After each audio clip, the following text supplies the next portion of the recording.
नमस्कार दर्शक बंधु होम रेमेडी आपण मानकु स्वागत जनाउछि। आज आमे जानिबा किसमिस रा पानी पीले आमर कौन सब उपकार होई थाए बा किसमिस खाइले आमर कौन सब बेनिफिट्स होई थाए। जदि आपण मानकु ए टिप्स भल लागुथिबो आपण लाइक शेयर सब्सक्राइब निश्चिंत करिवे। चलंतु एबे जानिबा किसमिस रो उपकारिता विषय बा उपकार विषय। किसमिस पानी रे विटामिन बी कॉम्प्लेक्स जहाँ से कौन करे आमर रक्तहीनता को दूर करी थाए। किसमिस रे प्रस्तुत थिबा एंटीऑक्सीडेंट रक्त संचालन रे मध्य उन्नति आनी थाए। जार माने ब्लड कम थिबो सी जदि प्रत्येक दिन किसमिस को धर भिजे देई राति रे भिजे देई तार पानीटा को मध्य पी दबो आउ से किसमिस की चोबे करी से खाई दबो तार रक्तहीनता दूर होई थाए। किसमिस पानी रे विटामिन सी एवं एंटीऑक्सीडेंट से कौन करे आम चर्म को मध्य सुस्थ रखी थाए। जो एक्जिमा बा एलर्जी बा कुंडिया रकम रही थाए सेटारे से आम चर्म को सुस्थ रखी थाए। शीत दिन हो बा वर्षा दिन हो दांत पाई ये गोटे बहुत भल। किसमिस पानी रे कौन बहुत कैल्शियम मध्य थाए जहाँ आमर दांतर जो एनाल एवं हाड़ को से कौन करि थाए मजबूत भी करि थाए। आजिकली प्राय मध्य समस्तंकर देखिबे बहुत कम एज रु दांत सब झड़ी जाउची कैल्शियम अभाव रो।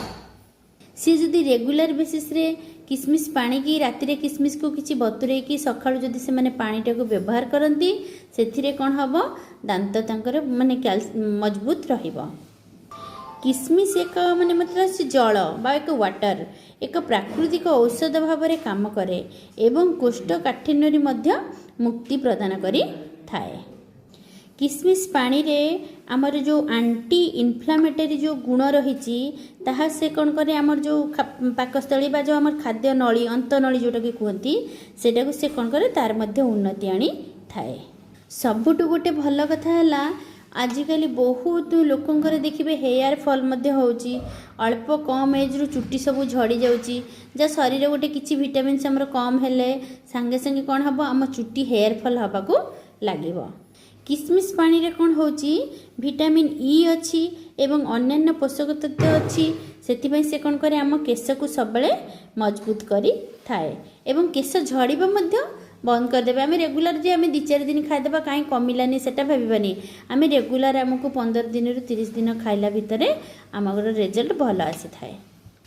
किसमिस पानी को जदि आम व्यवहार करुचंती आम चर्म तो बहुत भल होता है तापर भी से बहुत आम स्किन ग्लो भी बहुत सुंदर भाव में आनी थाए। आम जदि प्रत्येक दिन सकाळे न खाई पारुचंती आमे ताको कोन करबा राति रे सोइला भितरे भी आमे सोइला पूर्वरु अल्प 4-5 नहीं चोबे करी खाइकी सोइले मध्य से बहुत सुंदर भाव में ग्लो आनी थाए आम स्किन ला।